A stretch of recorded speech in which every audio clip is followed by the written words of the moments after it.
जिसने अपने मन को जीत लिया। मन को पुण्यात्मा जीतना कोई हंसी खेल नहीं है। और गीता में लिखा है कि अर्जुन ने पूछा कि हे भगवान, आप कहते हो कि मन और इंद्रियों को रोक के एकांत स्थान पर ध्यान लगावे, तो अर्जुन कहता है भगवान, इस मन को रोकना बड़ा कठिन है। इस बात को गीता ज्ञानदाता भी कहता है कि मन को रोकना तो वायु तूफान को रोकने के तुल्य है। फिर भी कहा कि कोशिश करे, उसका अभ्यास करने से उसका कुछ राहत मिल सकती है। ये तो है एक वेद ज्ञान जो इनकम्प्लीट है, क्योंकि बहुत से ऐसे ऋषि हैं, जैसे एक श्रृंगी नाम के ऋषि थे। उन्होंने इसी आधार से वन में जाकर घोर तपस्या की, हठ योग किया, इन इसी मन को रोकने के उद्देश्य से। पुण्यात्मा, तत्व ज्ञान न होने से हम मनमुखी साधनाएं और अज्ञान के आधार से ये जीवन नाश करते रहे। जनसाधारण ये सोचा करता था कि बड़े महर्षि हैं, ऋषि हैं और बड़ा कठिन तप कर रहे हैं। उसके विषय में सूक्ष्म वेद में परमेश्वर ने आकर स्वयं बताया है कि डंब करे डूंगर चढ़े, अंतर जिन्नी झूल और जग जाने ये भक्ति करें, ये बोवे सूल बबूल। ऊंचे स्थान पर बैठते हैं, कोई पहाड़ पर, कोई ऊंचे से स्थान पर के दूर तक दिखाई दे में कहीं साधना कर रहा है कोई संत। डंब करें, डंब माने पाखंड करते हैं, लोग दिखावा करते हैं। डंब करें डूंगर चढ़े, डूंगर माने पहाड़ पर ऊंचे स्थान पर चढ़ जाते हैं। अंतर झीनी झूल, अंदर जो की तू बकवाद भरी है, और जग जाने यो भक्ति करे, ये बोवे सूल बबूल। अपने भविष्य में ये कांटे बो रहे हैं तत्व ज्ञान के अभाव से। उसके लिए क्या बताते हैं परमात्मा कि एक श्रृंगी नाम के ऋषि थे। उन्होंने ऐसे ही अपने इसी अज्ञान आधार को प्रमुख रखकर जंग वन में चले गए, फॉरेस्ट के अंदर बैठ गए, जाकर हठ योग किया। इन्होंने क्या सोच रखा है कि पहले अपनी इंद्रियों को काबू करें, और ताकि ये भक्ति में फिर बाधक ना हो। इस उद्देश्य को लेकर के दूसरा वो रखते हैं कि जैसे वन में चले भी गए तो भूख प्यास सताती है। उसके लिए ये महापुरुष क्या करते हैं कि खेचरी मुद्रा का प्रयोग किया करते थे। खेचरी मुद्रा, जैसे कई पंथ हैं, जैसे ये अंसा देश वाले तो इससे गाटा जोड़ रहे हैं। खेचरी मुद्रा, जीभ को उलटकर तालू पर लगा ले और कान बंद करके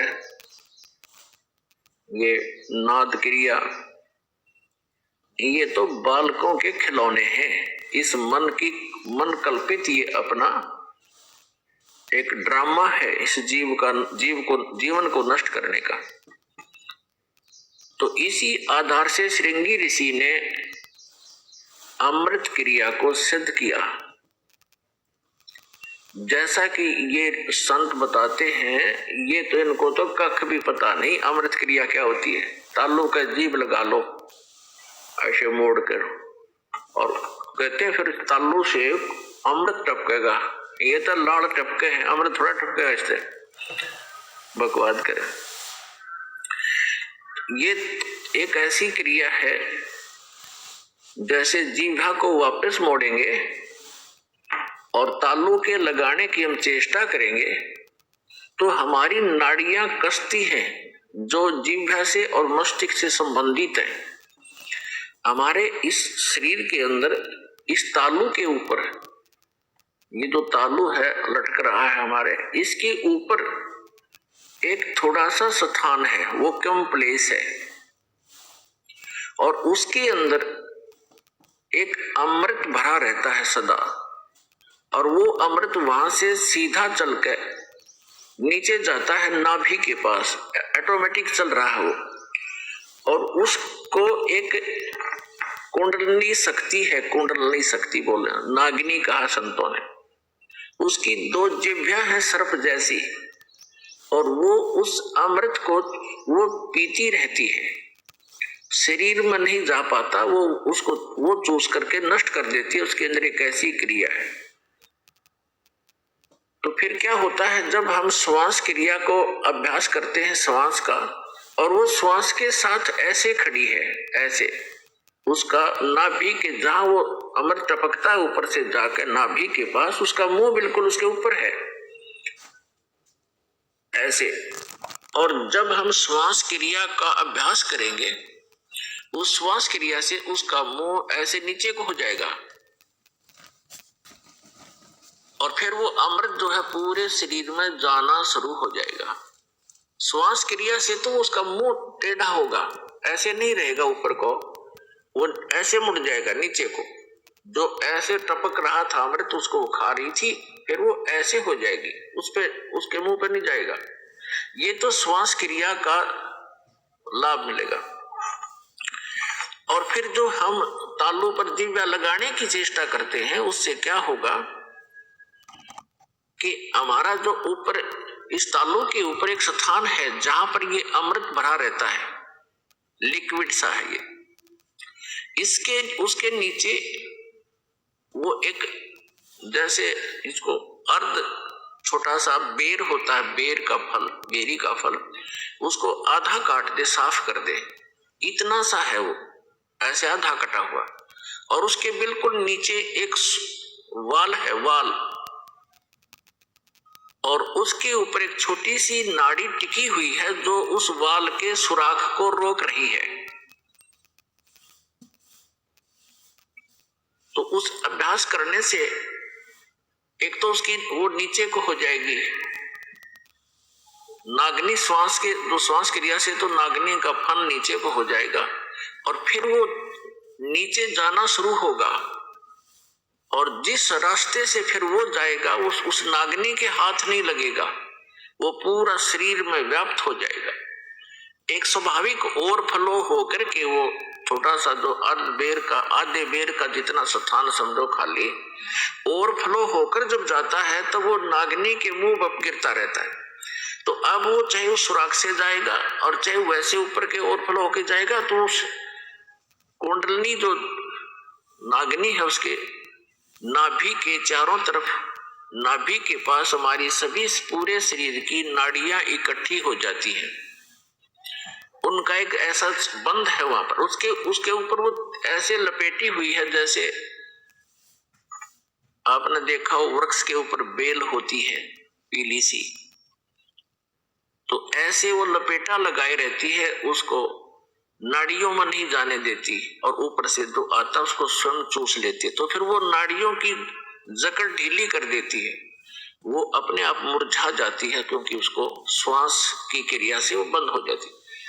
और फिर उससे जो हम जिह्वा का अभ्यास करते हैं, तो जो तालु है ऊपर जहाँ सरोवर है, जिसको मान सरोवर कहते हैं शरीर में, जहां पर ये अमृत भरा हुआ है, उसका नीचे का सुराख थोड़ा सा खुल जाता है, उससे फिर अमृत टपकना प्रारंभ करता है। अब कहने का भाव ये है कि ये सारा कुछ भी हो गया, आपकी कुंडलनी शक्ति भी जागृत होगी, और वो नागिनी भी दबगी नीचे को होगी, और उधर से आपकी अमृत क्रिया भी सिद्ध होगी। फिर अब क्या होगा, उससे क्या होता है कि शरीर के अंदर ज्यादा भोजन आहार की आवश्यकता नहीं रहती, शरीर बगैर खाए भी वर्षों तक रह सकता है। और भक्ति से ही मिली नहीं तो 1-1 लाख वर्ष तक बैठ कर चले गए, फिर गधे की योनि पाई। इन क्रियाओं से क्या लाभ हुआ, जैसे खेत संवार लिया, बा दिया, घास उसका अड़ंगा खत्म कर दिया, और बीज बोया नहीं, बीज है नहीं, गेहूं के स्थान पर भांग बोली, यानी सत मंत्र ना जाप करके अन्य मंत्रों का जाप कर लिया, वो भांग बो दी, तो भांग जीवन रक्षक नहीं है, जीवन नाशक है। तो अन्य मंत्रों से सिद्धियां आ गई इन ऋषि महर्षियों के पास, जो इनके जीवन की नाशक बन गई। आम जनता में तो ये ऐसे हो गए जैसे प्रभु पाक के आम जैसे जनसाधारण के लिए तो ये बहुत बड़ी बात होगी। जैसे अगस्त ऋषि जी ने सारे जीवन में डले ढोक है एक सिद्धि प्राप्त की, सातों समुद्रों को एक ही घूंट में पी लिया और फिर प्रार्थना करने पर इनको वापस छोड़ दिया। तो फिर क्या अमर हो गया? आम आदमी के लिए तो बहुत बड़ी पहाड़ है, 1 क्विंटल पानी नहीं पी सकता एक आदमी, 10 किलो मुश्किल से पिया जा को गढ़ाई मर पड़ के, और उसने सातों समुद्रों को पी लिया। तो जनसाधारण के लिए तो भगवान सिद्ध हो गया वो, लेकिन कख नहीं था। आत्म ज्ञान की तराजू में उसको तोल कर देखेंगे -0 था वो। अब जैसे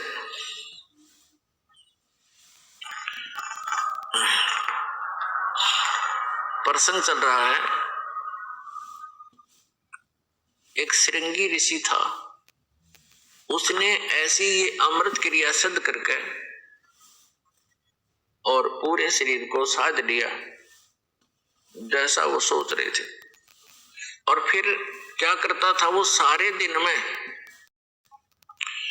एक वृक्ष की छाल पर वृक्ष की छाल पर एक बार दिन में जिह्वा लगाता था, ऐसे चाटता था, उसी से संतुष्ट हो जाता था, क्योंकि उसने अमृत क्रिया को सिद्ध कर रखा था। तो उसको इस बात का गर्व हो गया कि अब तूने अपनी इंद्रियों पर काबू पा लिया। वो ऋषि अयोध्या नगरी के पास बाहर बनी में, बाहर जंगल में, वन में, गांव से थोड़ा आधा किलोमीटर की दूरी पर रास्ते के साथ में बैठ गया, वृक्ष की तरफ मुंह करके, और सारा दिन में एक बार वृक्ष के छाल को जिह्वा से चाटे और बस ध्यान मगन रहे। कुछ ही दिनों में आने जाने वालों ने देखा कि एक महापुरुष बैठे हैं, ना खाते हैं, ना पीते हैं, ना सोते हैं और ना उठते हैं। आसपास पूरी नगरी अयोध्या के लिए एक बहुत बड़े जो है अचंभे की बात थी। नगर के लोग देखने जाने लगे, सारा दिन बैठे रहते थे, सारी रात बैठे रहते थे। जब उनको पक्का यकीन हो गया कि सचमुच महापुरुष के ये तो भगवान से मिल चुका है, सारे नगर में तहलका मच गया। राजा दशरथ तक बात गई। राजा भी स्वयं वहां पर गए अपने परिवार समेत संत के दर्शनार्थ, लेकिन संत मस्त हैं, ना किसी से बोलते हैं और न ही दिन रात में कहीं उठते और बैठते हैं, ना जाते हैं, ना कुछ पीते हैं, ना खाते हैं। उनके साथ उनकी बेटी भी गई राजा दशरथ की। श्री रामचंद्र जी और अन्य का जन्म तो बहुत बाद में हुआ है, उसमें उनकी एक पुत्री थी। अब राजा की लड़की प्रतिदिन अपनी नौकरानियों के साथ वहां जाने लगी। उसने किसी वैद्य को बुलाकर पूछा किसी व्यक्ति से कि ये ऋषि बात करे तब बात बने, कोई आशीर्वाद प्राप्त करें हम। तो एक वैद्य ने बताया कि जहां ये जिह्वा से चाटता है वहां पर मधु का लेप कर दिया जाए, यानी शहद लगा दिया जाए। अगले दिन उस राजा की लड़की दशरथ की बेटी ने ऐसा ही करवा दिया। जहां वो जिह्वा लगाता था वहां शहद लेप दिया थोड़ा सा। पहले दिन एक बार जिह्वा लगाता था, पहले वो, उस दिन उसने 2-3 बार चाटा को स्वादिष्ट लगा। अगले दिन तू कुछ ज्यादा लगा दिया तो और ज्यादा चाटा। धीरे धीरे उसका जो है भूख जागृत होगी। फिर उसको खीर ख्यार खिलाने लग गए। कुछ दिन के बाद वो हलवा पूरी खाने लग गया। अपने पिता की आज्ञा लेकर लड़की ने कहा कि ऐसे महापुरुष को पिताजी घर ले चलते हैं। राजा दशरथ ने उनको गुरु धारण कर लिया। श्रृंगी ऋषि युवा थे, अपने घर पर रख लिए और उन्हीं की देख रेख में, उन्हीं की आज्ञा से पुत्र प्राप्ति के लिए एक अनुष्ठान की तैयारी की। और उससे पहले वही श्रृंगी ऋषि दशरथ की पुत्री बेटी को लेकर चंपत हो गया। तो पुण्यात्माओं, परमात्मा कहते हैं मन के मते न चालियो, ये मन है पक्का दूध, और ले डोबे दरिया में जा हाथ से छूट। विकार मरे मत जानियो, जो भूबल में आग। जैसे ये साधु संत ऋषि वेदों और गीता के अनुसार साधना करके इनको ये भ्रम हो गया था कि हमने विकारों का नाश कर लिया। तो परमात्मा कहते हैं विकार मरे मत जानियो। जैसे अग्नि का अंगारा राख में दबा रखा हो, ऊपर से राख भी ठंडी हो जाती है, ऐसा लगता है जैसे आग खत्म होगी, लेकिन कहते हैं वो राख हटाओगे ना जो उस अंगारे के ऊपर से, वह पहले से ज्यादा धधकती दिखाई देगी आपको। तो यहां परमात्मा कहते हैं विकार मरे मत जानियो, जो भूपल में आगे। अब ये विकार मरेंगे कैसे? वो क्रिया वही है, लेकिन उनके अंदर जैसे श्वास उश्वास की क्रिया क्या चीज है, ये तो एक समझ लो सिरिंज है। सिरिंज में औषधि कौन सी जानी चाहिए, उस औषधि से रोग नाश होता है। सिरिंज के अंदर अन्य औषधि डालकर वैसी ही क्रिया करने से, इंजेक्शन लगाने से रोग नाश नहीं होगा जब तक उस रोग नाश की सही औषधि प्रयोग नहीं की जाएगी। तो अब इस दास के पास वो औषधि है सतनाम की, श्वास उश्वास के सिमरण है, और ये सिमरण से ही आपका मन भी काबू होगा, आपके विकार भी नाश होंगे। परमात्मा कहते हैं इस शरीर में,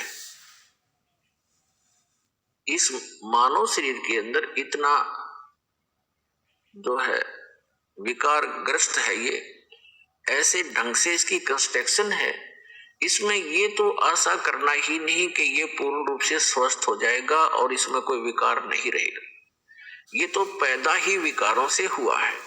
लेकिन इस भक्ति से, सत साधना से ये विकार ऐसे जकड़ दिए जाएंगे, ऐसे बांध दिए जाएंगे कि फिर ये हानि नहीं करेंगे। जैसे कोई पशु है और वो ऐसे फूफा करता है, मार देता है, सींगों से मार देता है, तो उसको बांध दिया जाता है टाइट रस्से तक। अब वो रस्से से इतना टाइट बांध दिया गया है कि वो हानि नहीं कर सकता, फूफा कर सकता है, लेकिन उसकी सीमा बना दी। तो परमात्मा की इस भक्ति से, परमात्मा के इस ज्ञान से, सत साधना से इन विकारों को ऐसे बांध दिया जाएगा कि ये मन फूफा करने की चेष्टा करेगा, लेकिन इस तत्व ज्ञान रूपी रस्सा इसको जकड़ देगा और ये भक्ति की दवाई कमाई इसको दबा देगी।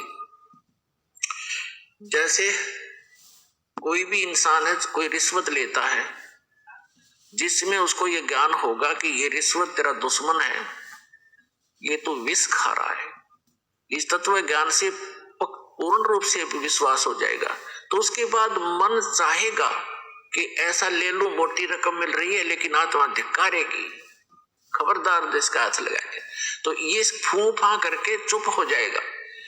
इसी प्रकार वो एक और कोई दुराचार की वासना उत्पन्न होगी तो आत्मा इसको धिक्कार देगी, ये ज्ञान इसके आगे खड़ा हो जाएगा और इसका उस वहीं पर रुकावट हो जाएगी। तो इस प्रकार हम इन विकारों को भी रोकेंगे इस भक्ति और इस साधना और इस ज्ञान से, और हम अपना आत्म कल्याण भी आसानी से करवा पाएंगे।